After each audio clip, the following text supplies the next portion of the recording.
맥라렌은 지금 역사적인 순간을 맞이하고 있습니다. 규정과 예산 상한제로 점점 더 제약이 심해지는 포뮬러1 환경 속에서도 이 팀은 이 시즌을 포함해 연속 2시즌 챔피언십을 지배해냈죠. 랜드 노리스는 이를 두고 지배가 어려운 시대에 이런 성과를 냈다는 점에서 더욱 인상적이다 라고 표현했습니다. 그는 컨스트럭터스 2연패를 축하하며 2023년엔 중위권에 머물렀던 팀이 단기간에 이렇게 큰 도약을 이뤄냈다는 사실을 강조했어요. 하지만 축하의 이면에는 새로운 과제가 숨어 있습니다. 그리드에서 가장 뛰어난 차를 가진 이 팀이 이제는 그 성능을 드라이버 챔피언 타이틀로 바꿔야 한다는 도전이죠. 오늘 영상에서는 바로 그 이야기를 다뤄보겠습니다. 하이프 버튼 눌러주시고 좋아요, 구독, 알림 설정 잊지 마세요. 출처는 설명란에 있습니다.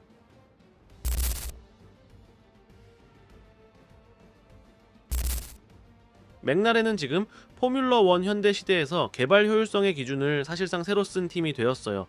랜드 노리스가 우리 팀이 다른 모든 팀을 개발면에서 앞질렀다 라고 말한 건 결코 과장이 아니고요. 이런 성과는 이론적으로는 지배하기 어려운 환경에서 달성된 겁니다.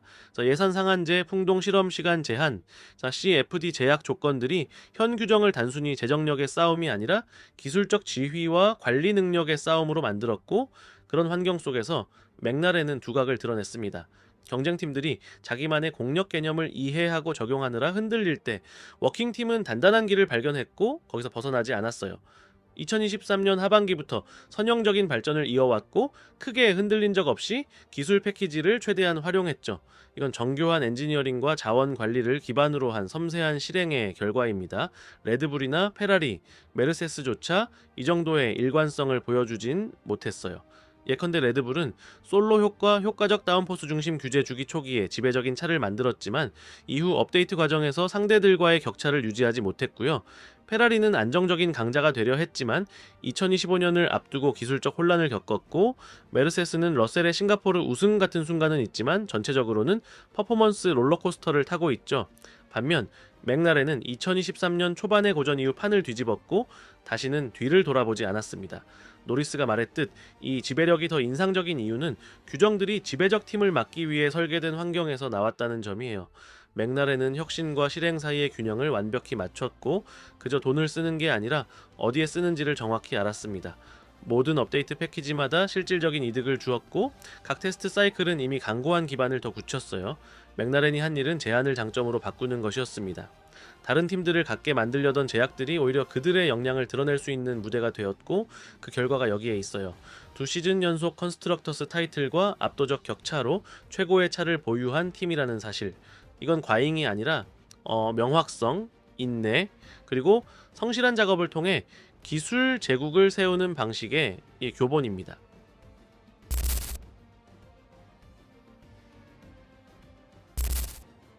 랜드 노리스는 바로 핵심을 찔렀습니다.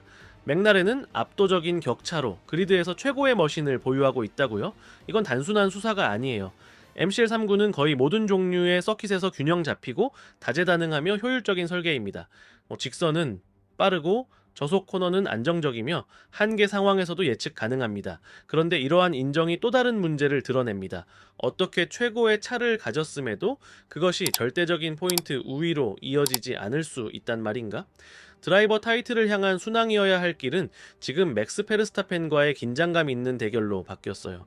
여름 휴식 이후 네덜란드 드라이버는 맥라렌 듀오로부터 수십 점을 빼앗았고 지금 그는 타이틀 가능성을 다시 꿈꾸고 있습니다.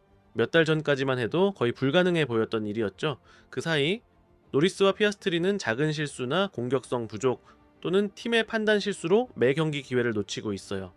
노리스 자신도 그 차가 예외적이라는 걸 인정하지만 그 인정이 드라이버에게 더 큰 무게를 안겨줍니다. 그리드에서 최고의 도구를 갖고 있을 때는 잃는 점수 하나하나가 스캔들이 되고 놓친 우승 하나하나는 기사 헤드라인이 되죠. 사실 최근 몇 경기에선 맥라렌이 성능을 결과로 바꾸는 데 있어 효율이 떨어진 모습이에요. 리듬은 있지만 실행이 때때로 흔들렸습니다. 또한 심리적인 과제도 무시할 수 없어요. 챔피언십을 리드하고 우승 후보 타이틀을 지는 건 팀과 드라이버가 아직 완전히 익숙하지 않은 부담입니다. 노리스는 분명히 성숙해졌습니다. 더 침착하고 더 기술적으로 더 리더다운 면모를 보이고 있고요. 하지만 월드 챔피언이 된다는 건 단순히 빠른 것 이상의 겁니다. 조건이 불리할 때도 점수를 챙길 줄 알아야 하고 어려운 순간을 관리할 줄 알아야 하죠. 그건 페르스타펜이 최근 몇 년간 잘 해온 부분이고요. 흥미로운 건 노리스 본인도 그걸 느끼는 듯 하지만 아직 그것을 결과로 바꿀 수 있는 방법을 찾지 못했다라는 겁니다. 그와 피아스트리는 페이스면에서 매우 근접하지만 가끔 그 근접함조차 방해가 되기도 해요. 둘 다 공격할지 방어할지 망설이며 팀의 흐름을 기다리는 사이 중요한 기회를 놓치기도 하고요. 반면 페르스타펜은 매 틈새를 놓치지 않으며 거리를 좁혀가고 있습니다. 그리드에서 최고의 차를 소유하는 건 매우 드문 특권이지만 동시에 큰 짐이기도 합니다. 모든 조건을 갖추고도 승리가 아니면 다른 결과는 실패처럼 느껴질 수 있거든요. 2025년 맥라렌의 딜레마가 바로 그 점입니다. 그리드에서 가장 강한 팀이지만 아직 절대 챔피언다운 강함까지 보여주진 못했어요.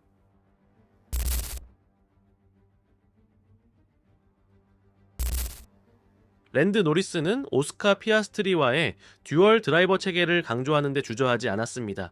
그는 맥라렌이 그리드에서 가장 일관되고 균형 잡힌 두 드라이버를 보유한 팀이라고 말했고, 그 말에는 분명 가치가 있어요.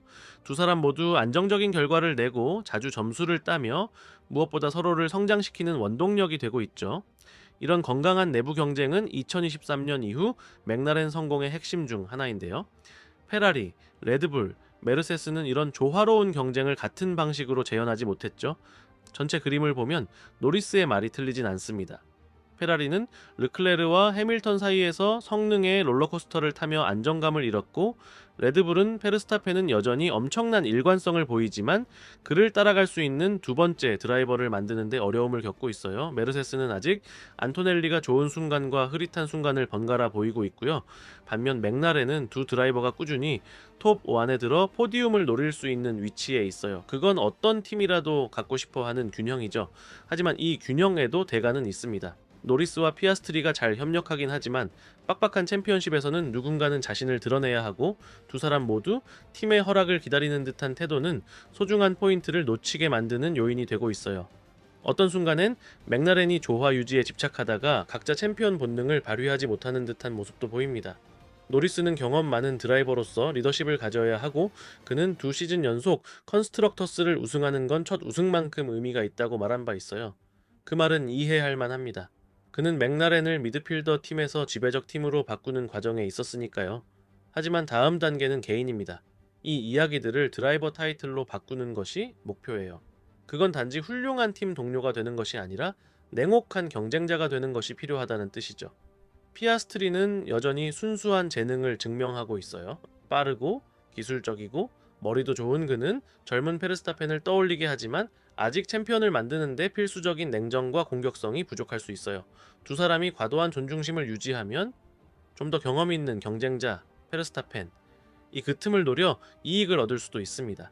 결국 맥라렌은 포뮬러1 현대 시대에서 가장 강하고 균일한 드라이버 듀오 중 하나를 가지고 있지만 동료애만으로 챔피언십은 못 따요.